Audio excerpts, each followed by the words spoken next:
Halo Sobat Cek Fakta, kembali lagi di kanal yang selalu membongkar fakta di balik rumor, menganalisis dengan data, dan tidak cuma ikut-ikutan trending. Hari ini kita akan bahas kabar yang bikin supporter timnas Indonesia heboh. Benarkah Patrick Kluivert memanggil 5 pemain keturunan tambahan untuk memperkuat Garuda di babak keempat kualifikasi Piala Dunia 2026 zona Asia? Nama-nama baru mulai muncul, dari Laurent Aurich, Tristan Goijar, Pascal Struijk, Miliano Jonathans, sampai Morozil Tetra. Siapa mereka? Seberapa besar peluang mereka gabung? Apakah naturalisasi ini realistis? Dan bagaimana dampaknya untuk mimpi kita ke Piala Dunia 2026? Tenang, semua akan kita kupas tuntas di Cek Fakta. Jangan lupa klik subscribe, nyalakan lonceng notifikasi, supaya kamu nggak ketinggalan fakta terbaru, bukan rumor murahan. Patrick Kluivert panggil 5 pemain keturunan tambahan di babak keempat kualifikasi Piala Dunia 2026 zona Asia. Patrick Kluivert memanggil 5 pemain keturunan tambahan di babak keempat kualifikasi Piala Dunia 2026 zona Asia. Dalam drawing babak keempat kualifikasi Piala Dunia 2026 zona Asia yang dilakukan Konfederasi Sepak Bola Asia FC di Kuala Lumpur, Malaysia pada Kamis 17 Juli tahun 2025. Timnas Indonesia tergabung di grup B bersama Irak dan tuan rumah Arab Saudi. Untuk lolos Piala Dunia 2026, Timnas Indonesia mesti finish sebagai juara grup. Tentu tak mudah untuk finish sebagai pemuncak klasemen, mengingat Arab Saudi dan Irak merupakan negara kuat di benua kuning. Timnas Indonesia berjuang lolos Piala Dunia ke 2026. Foto Isra Triansyah atau Okazon. Demi merealisasikan mimpi lolos Piala Dunia 2026, tak ada salahnya bagi PSSI mendatangkan pemain keturunan tambahan. Manajer Timnas Indonesia Sumarji mengatakan PSSI masih berupaya mencari pemain-pemain Greta yang dapat membela skuad Garuda. Pertama, 5 pemain dalam radar. Dalam beberapa bulan terakhir PSSI dikaitkan dengan 5 pemain keturunan sekaligus. Mereka ialah Laurent Aurich, winger atau gelandang serang FC Magdeburg, Tristan Goijar, fullback Ajax Amsterdam, Pascal Struijk, back tengah Leeds United, Miliano Jonathans, winger FC Utrecht, dan Morozil Tetra, penyerang FC Volendam. Untuk nama yang disebut terakhir, berkas naturalisasinya sudah masuk Kementerian Hukum Kemenkum. Sementara nama-nama lain disinyalir sudah masuk radar PSSI. Kedua, lempar kode ada beberapa alasan nama-nama di atas kencang dikaitkan dengan Timnas Indonesia. Pascal Struijk pernah kedapatan duduk satu tribun dengan Patrick Kluivert saat Oxford United menjamu Leeds United di lanjutan Liga 2 Inggris 2024-2025.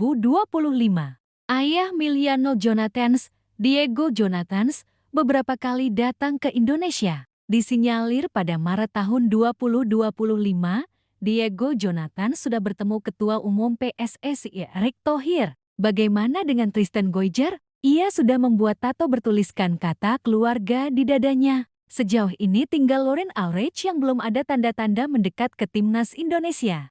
Jika Pascal Struijk dan kawan-kawan gabung Timnas Indonesia, kekuatan skuad Garuda disinyalir semakin kuat. Benar, butuh waktu untuk mematangkan chemistry, namun mereka dipercaya cepat beradaptasi karena berasal dari negara yang sama dengan J.I.Z, Miss Hilgers, dan lain-lain. Setelah sukses di babak ketiga, Timnas Indonesia membuktikan bahwa darah baru diaspora memang memberikan dampak nyata. Nama-nama seperti J.I.Z, Sandy Walsh, Rafael Struijk, hingga Ever Jenner sudah jadi pilar Timnas. Mereka membawa gaya main Eropa yang cepat, taktik modern, mental kompetitif, disiplin ala pemain profesional. Tapi babak keempat jelas levelnya berbeda. Lawan kita adalah Arab Saudi, langganan Piala Dunia. Irak, tim kuat dengan fisik dan stamina luar biasa. Untuk menutup gap kualitas, PSSI dan Kluivert menilai tambahan tenaga diaspora wajib,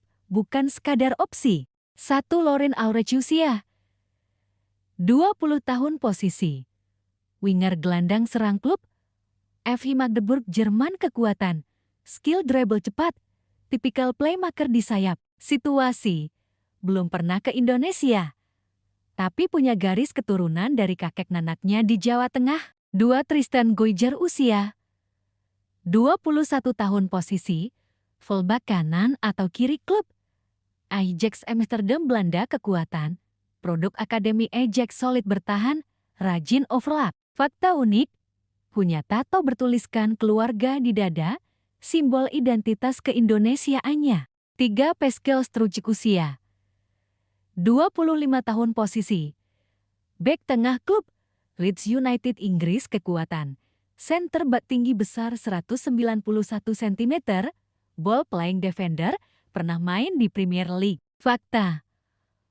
Pernah terekam duduk tribun bareng Patrick Kluivert.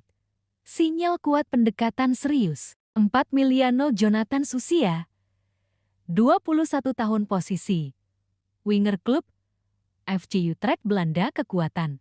Akselerasi cepat, crossing akurat. Fakta. Ayahnya, Diego Jonathans, aktif menjalin komunikasi dengan PSSI. Bahkan dikabarkan sudah bertemu Erick Thohir. 5. Moro Zilstra usia 20 tahun posisi. Penyerang klub FC Volendam Belanda kekuatan. Striker modern, mobile, finishing rapi. Fakta. Berkas naturalisasinya sudah masuk ke Menkumham. Artinya tinggal selangkah lagi sah jadi WNI. Beberapa posisi memang butuh kedalaman. Bek tengah, J. Inzis bagus, Rizky Ridho solid, tapi lawan striker Arab Saudi dan Irak perlu backup fisik setara Eropa. Pascal Struijk pas. Fullback, Tristan Goijar bisa bantu variasi formasi. Kalau Pratama Arhanov form, punya opsi lain. Winger, Laurent Aurich dan Miliano Jonathans bisa bikin crossing makin tajam. Marcelino dan Rafael Struijk butuh tandem. Striker, saat ini lini depan Garuda masih mengandalkan Dimas Drajat, Rafael Struijk. Hoki Caraka butuh striker murni level Eropa seperti Zilstra. Isu ini bukan sekadar gosip, ada sinyal-sinyal nyata. Pascal Struijk duduk bareng Kluivert di tribun Liga Inggris. Ayah Miliano Jonathans rajin bolak-balik ke Indonesia. Tristan Goijar bikin tato simbol keluarga Indonesia. Berkas Moro Zilstra sudah di Kemenkumham. Sumber internal PSSI juga membenarkan, manajer timnas, Sumarji, pernah bilang, kami masih mencari pemain grade A untuk memperkuat Garuda. Naturalisasi pemain diaspora tetap punya tantangan. 1. Dokumen lengkap, silsilah, paspor orang tua atau leluhur, bukti rekam jejak. 2. Kesediaan pemain, tidak semua diaspora mau tinggalkan peluang main di Eropa. 3. Proses birokrasi, pengesahan di DPR RI, Kemenkumham, imigrasi butuh waktu berbulan-bulan. 4. Adaptasi, chemistry dengan pemain lokal harus cepat nyambung. Contoh, J. Inzis butuh 2-3 pemusatan latihan untuk padu. Ada 2 kubu, pendukung diaspora. Melihat ini peluang cepat mendongkrak kualitas. Kritik talenta lokal. Khawatir pemain lokal kalah jam main. Kluivert sendiri menegaskan, diaspora bukan berarti menutup pintu pemain lokal. Yang terbaik akan main, siapapun dia. PSSI juga menekankan, targetnya kombinasi seimbang, bukan sekadar naturalisasi massal. Jika proses berjalan mulus, Moro Zilstra diprediksi sudah bisa main di Oktober tahun 2025. Pascal Struijk, 50-50, tergantung lampu hijau dari Leeds United. Laurent Aurich, masih penjajakan. Tristan Goijar dan Miliano Jonathans, sangat terbuka karena jalur komunikasi aktif. Andai kelima pemain ini benar-benar bergabung, lini belakang akan lebih kokoh. Variasi formasi lebih fleksibel. Kekuatan crossing dan finishing meningkat. Peluang minimal finish runner-up terbuka lebar, bahkan bisa rebut juara grup kalau skenario berjalan mulus. Dalam konferensi pers, Kluivert pernah bilang, saya ingin membawa timnas Indonesia ke level tertinggi. Kita punya bakat di dalam negeri, kita punya diaspora hebat. Ini bukan hanya naturalisasi, ini membangun tim dengan standar Eropa. Fakta, proses naturalisasi 5 nama di atas benar adanya, bukan rumor kosong. Bukti, beberapa sudah diajak komunikasi, bahkan ada yang berkasnya hampir selesai. Harapan, mereka bisa menambah kualitas, bukan sekadar gimmick media. JT Sobat Cek Fakta, bagaimana menurut kalian? Apakah kamu setuju timnas Indonesia diperkuat 5 pemain diaspora tambahan? Atau kamu lebih mendukung talenta lokal? Tulis pendapat kalian di kolom komentar. Kalau suka konten berbasis data dan verifikasi fakta seperti ini, pastikan like, subscribe, dan share video ini ke teman-teman kalian. Jangan mau dibohongi rumor palsu, tetap kritis, tetap cerdas. Salam Garuda, kita gas ke Piala Dunia 2026.